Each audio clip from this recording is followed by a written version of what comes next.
thanks to all of our speakers. I know that I learned a lot about what's going on with these programs. We're going to open it up now for your questions. And we have about 20 minutes for some discussion. I know there are a lot of people here. We also have people online watching. Where did Simone go? If you can, please introduce yourself, name and affiliation, and keep your question brief. And here's the first hand I see right here. Right. Do we have a mic for the... There we go. Okay. Thanks. My name is Jason Hafmeister. I work at the USDA, and like all red-blooded Americans, I have difficulty understanding the cap reform.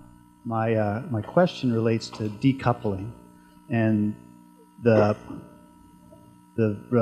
extent of decoupling. What we see is a big reduction in the quantum of subsidies going to the EU that are fully coupled.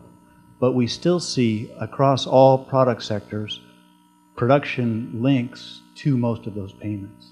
Headage payments or co-financing or even specific serial payments.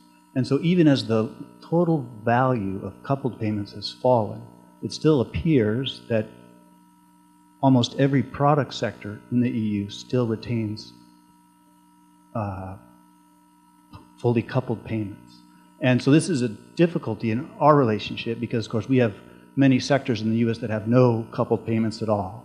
And I think this was going to be one of the difficulties in U.S.-EU relations in agriculture. So I'd be curious to know how you can explain decoupling on a product-specific basis and to what extent that is fully happening. I'm going to take 2 or 3 and then we'll come back to the panel if we have. If not, we can...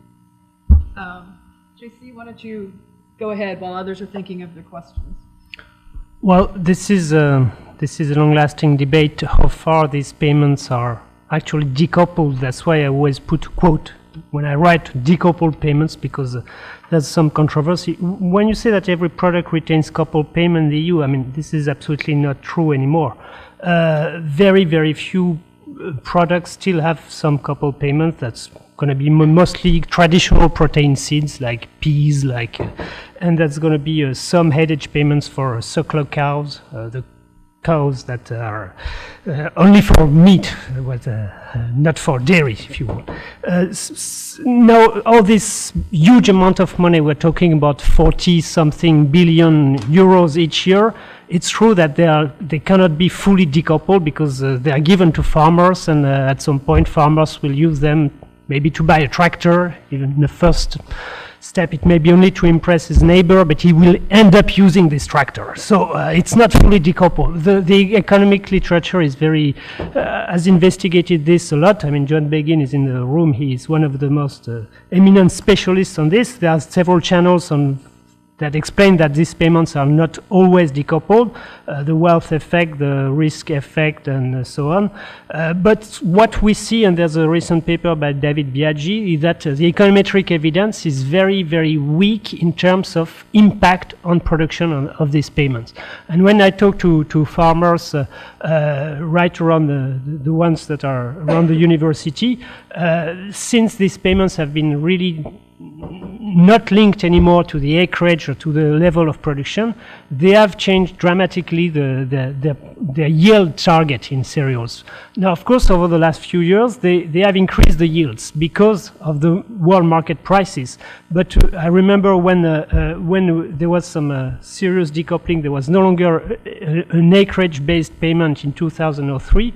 From one year to the other, the farmer was really aiming at much, much lower yields because he was responding to prices. So I don't think this is a very strong link to production anymore. It's more income transfers.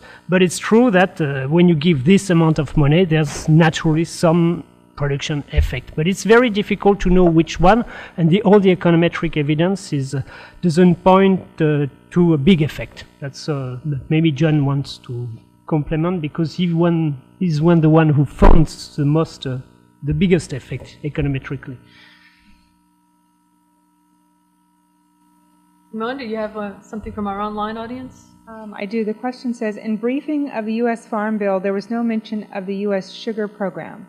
Is this program consistent with WTO U.S. obligations?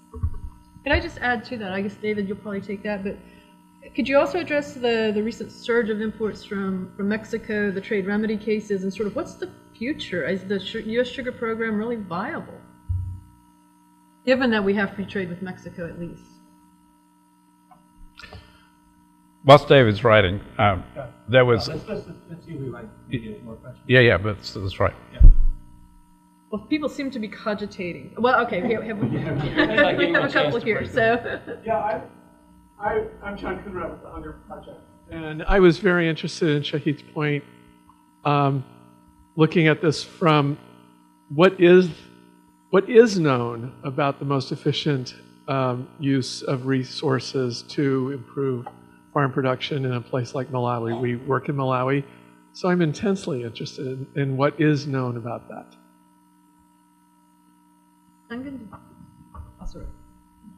A question for JC.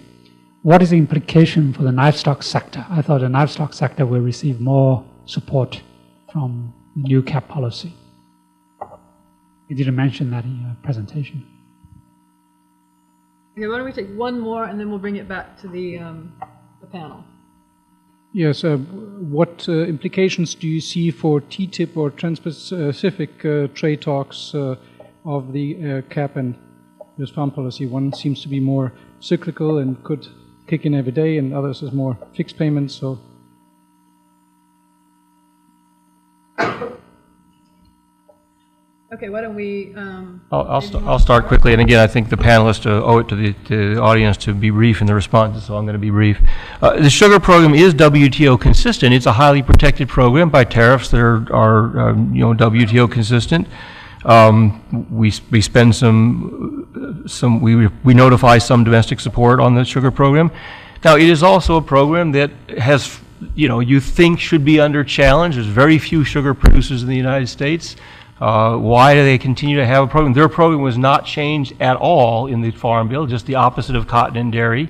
So they've been able to maintain the old traditional sugar program with their usual arguments, not costing the taxpayer any money and so on. So that's the status. It's legal and it's a strong lobby. And whether it is viable in the future with Mexico and so on is a topic for a full seminar. This program is not consistent with trade liberalization in agriculture. Let me leave it at that. If we talk about TTIP or other trade agreements, in principle there should be enormous pressure on the sugar program, but there's no sugar imports from Australia. They back down on that in the U.S.-Australia Free Trade Agreement. If we have a TTIP agreement, actually Europe has liberalized its sugar sector. It's even possible that under liberalization with Europe, they would ship sugar to the United States. So potentially this program is under pressure as a highly protected industry, but we've been saying that for a long time. David, let me just finish on one other point, and then we'll go to John Christoph. I just want to make a point on sugar, though. The biggest pressure on sugar is likely to come if USDA continues to buy up sugar to put it into the manufacture of ethanol, because then it becomes a cost program in the budget. Right. Okay. Let me stop there. In the interest of getting some more questions, and let me just stop there. Maybe John Christoph will address the TTIP point. First, the livestock sector, Schengen's question. Formally, in the EU regulation, there is no serious reorientation of supports toward livestock, not that I can think of. But it's true that in the flexibility that is left to member states, and I'm talking about France especially, there is a strong political incentive to take money away from, it's not sectoral money, but to the type of farmers who happen to grow more cereals, and to give it to the type of farmers that grow extensive livestock production, that produce beef, mostly beef and sheep. Because, as I said, the livestock sector is is in crisis in most of Europe. Not so much the dairy sector, but all the other sectors, beef, poultry, and sheep sector. It's a big crisis. There are some areas in Ireland, in France, in a few countries that depend so much on this circular cow, this beef production, that there are some serious social issues. And also it's very linked to the environmental program, because this grass-fed beef is supposed to have some externalities. So that's why, for example, the French government is reforming the payments in a way that de facto takes a lot of money from the cereal growers and give it to the livestock sector, to the livestock producers. It's not done in terms of taking money from one sector to another. It's the reform of the per hectare payment that is favorable to the livestock sector. So there will be big transfers in some member states. The thing is that in the French beef sector, again, I'm talking about the meat production, not the dairy one. Subsidies, if you combine the single farm payment, the agri-environmental payments, and so on, subsidies, they amount to roughly 140% of income. So it's a sector that is completely under economic perfusion. So it's more a social issue than a production issue, because the EU has shifted from the second largest exporter of beef to the second largest importer in 15 years. And beef production keeps decreasing. Why we still have very high tariffs? Of course, these tariffs are eroded by the free trade agreements, but most of the time beef is subject to a quota, like a 50,000 ton quota with the Canadian agreement. So it's more that it's no longer profitable because farms are too small. And over the last few years, I mean, the crop production has been so profitable that most farmers have shifted from beef to corn every time they could. Okay. What do we know about Malawi's program? What is known? We know a lot more now than we did 2-3 years ago. Professor Tom Jane and I guest-edited a special issue of agricultural economics, and it has a lot of information based on the series of survey data. But briefly, all the value cost ratios that previously computed, they were overestimated, is far lower. And the second bottom line is, it is going to cause problems on the balance of payment. So that Malawi, if it continues at this level, there will be balance of payment situation. And that's why I was saying that it can be self-defeating at the end as well. Thank you. Do you have anything on that? On Malawi? Actually, I do have something on Malawi. On Malawi, that is where we carried out our choice solicitation experiments to look at policy preferences for the adoption of conservation that would also feed into improved yields. And those are very tricky questions, but what we did find was that of all the policy alternatives, crop insurance ranked at the bottom in terms of efficiency and cost effectiveness. Anne? Anne Krieger from SICE. Ethanol has hardly been mentioned, sort of tangentially, and yet, at least from my amateur knowledge of things going on in farming, what's happening in ethanol is fairly important to what happens in agriculture in general. And I'd be very interested in hearing the panel's view as to how ethanol, A, impacts on agriculture, its inefficiency, and B, how the farm program, if at all, affects that. Cool. A question for David. David, early in your presentation, you made reference to the expenditures and nutrition, and how I think 3/4 of the expenditures are for nutrition assistance programs. And I was very curious, what is the role of nutrition in the Farm Bill? Or how did that come about, and how does actually nutrition benefit? Thank you. Is there one on the... Okay, this lady here. Hi, I'm Janine Collier from the New Zealand Embassy. I have a question around unintended consequences. Just for everyone's information, New Zealand got rid of farm subsidies in the 1980s. My question is, has there been some assessment around the impact on innovation on farm by farming practitioners by these farming subsidies? Thank you. I don't know who wants to take on the biofuels question. I did want to ask JC, you mentioned that the protein seeds, there's a concern about dependence on imports, but I wondered to what degree that's related to all of the rapeseed going into biodiesel programs. Absolutely. And why would, I mean, it seems like their profits must be quite high as a result of the demand for biodiesel. So sort of on that, and I don't know, David, if you want to say anything on ethanol, Vince, you did. Yeah. Why don't we start here and just kind of go down the road? When I say that there was no longer any serious public intervention on markets in the EU after 2017, after the end of the sugar quotas and the wine intervention, we should not forget that there are two things that remain. That's tariffs first, so that's some kind of has some kind of a price effect, and there's a biofuel policy. The biofuel policy is now in Europe, I guess in the US too, the main intervention of agricultural on agricultural markets, because we encourage mostly biodiesel. 80% of the biofuel is diesel in Europe, but also ethanol more and more. So it does have a serious impact on markets. That's for sure. One of the byproduct of encouraging the production of biodiesel, which comes mostly from rapeseed and a bit sunflower, and more through imported palm oil, is to increase the self-sufficiency, which is very, very low. It's something like less than 30% in proteins for livestock. This is one of the arguments of the biofuel producers to defend their cause. But they have more or less lost the political battle in the EU, because there's been a very strong mobilization of environmental groups, but also all kind of groups that didn't like biofuels, like the oil industry, and to show that these policies that encourage especially biodiesels did not provide the environmental benefits that were expected. So I don't think there will be a big future for biofuel policy in Europe. The consensus right now is to keep the situation as it is. So the Council resisted the Parliament's demand to lower the targets on biofuels, but it will not go further, at least with the first generation of biofuel. But still, it still has an impact, mostly on the oilseed sector, but also on the corn sector. I think we put 5 million tons of corn which is not big, but in the ethanol sector, and also in the sugar sector more and more, because ethanol is seen as a natural outlet for sugar now that the prices go down.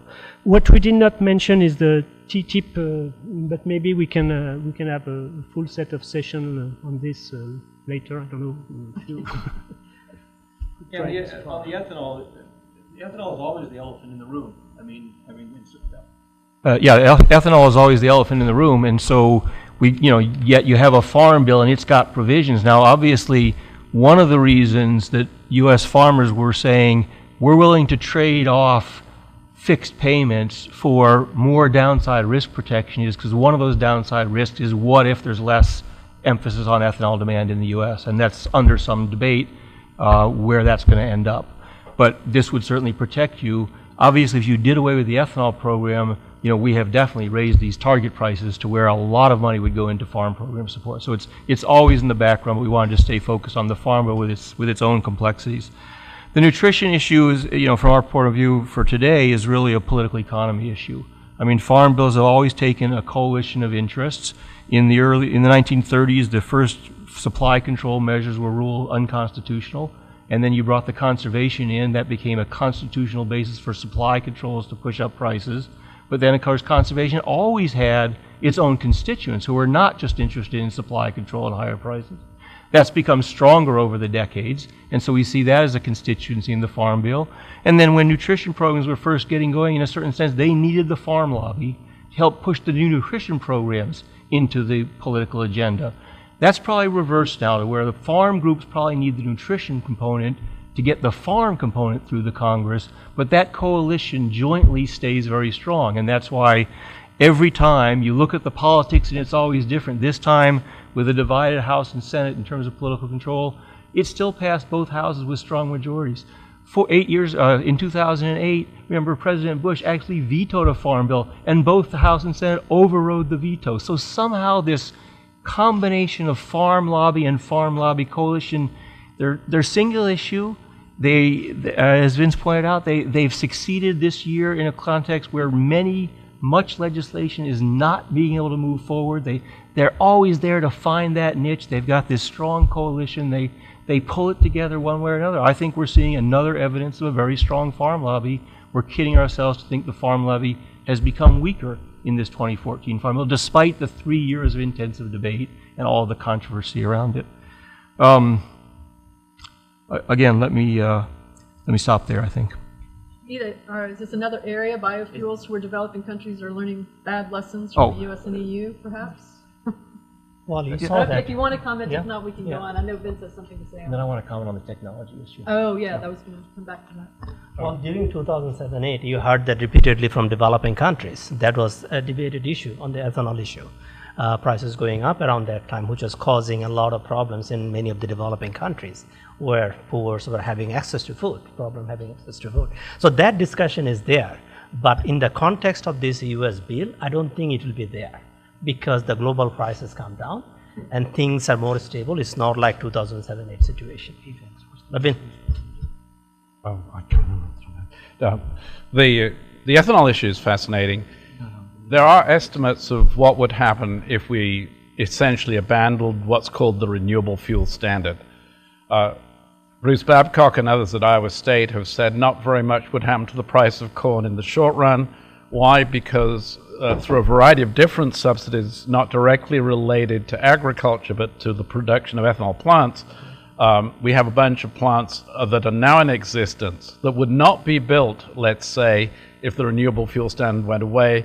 But now you're only looking at the variable costs of production for ethanol. So they argue that if the ethanol standard goes away, the price of corn would drop by about 3%. That by itself would not engender large outlays through either PLC or ARC. The issue, however, is somewhat different, and that is that many of the plants that were built are now getting very old. And those plants are likely to go out of production absent the ethanol mandate and not be replaced because the direct subsidies for building plants has also gone away. It went away in 2011, in December the 31st, 2011, when they should have been dancing in the streets everywhere but the 4 states in Iowa where per capita incomes are $6,000 a head higher because of the ethanol program. And you're all paying $100 a person more for gas because of that, by the way, just to help those Iowans out. They're obviously God's people. The real issue here is what happens longer term rather than shorter term.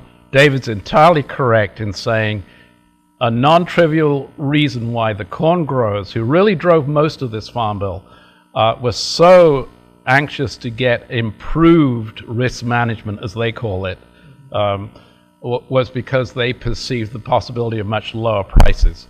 So Dr. Kruger is quite right in raising this elephant in the room question. I just want to come back to one point. We had a very good question on what are the effects of these stabilization policies on technological change in agriculture? And that's a sort of like really fundamental question.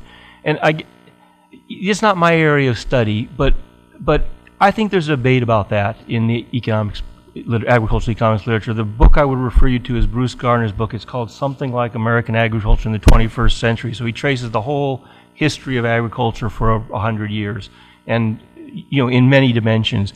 And in there he addresses this debate and the argument over whether is it under a context of stability that farmers innovate and adopt, or is it a context of challenge and uncertainty and risk.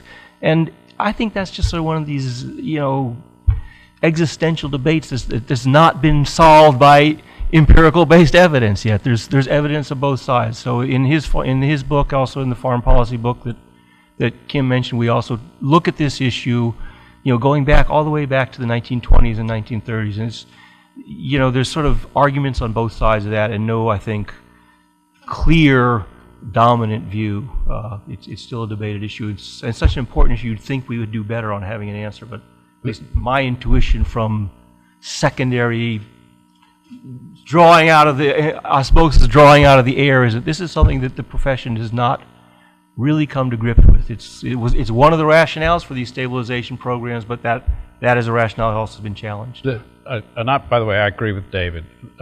there is, when you guarantee someone 90% of their expended income regardless of whatever they're trying to do, you do begin to worry about incentives for efficient management of operations. And that relates also to technological innovation. But we're very much in the same position that we were in the 1940s when the big debate was, do monopolies encourage or discourage innovation? Because on the one hand, higher returns makes potential innovations more attractive. On the other hand, guaranteeing comfortable companies, in this case farm households, a permanent income stream that doesn't fluctuate very much and is pretty high in the United States, could well operate in the other direction. So there's actually a very interesting analogy between that issue and the current debate over incentives from uncertainty in agriculture. Of course, there's the incentives question. There's also the issue of effective use of reseurces. One implication is you could perhaps more effectively put resources. Oh, there's no issue about that. Into research and development into these issues.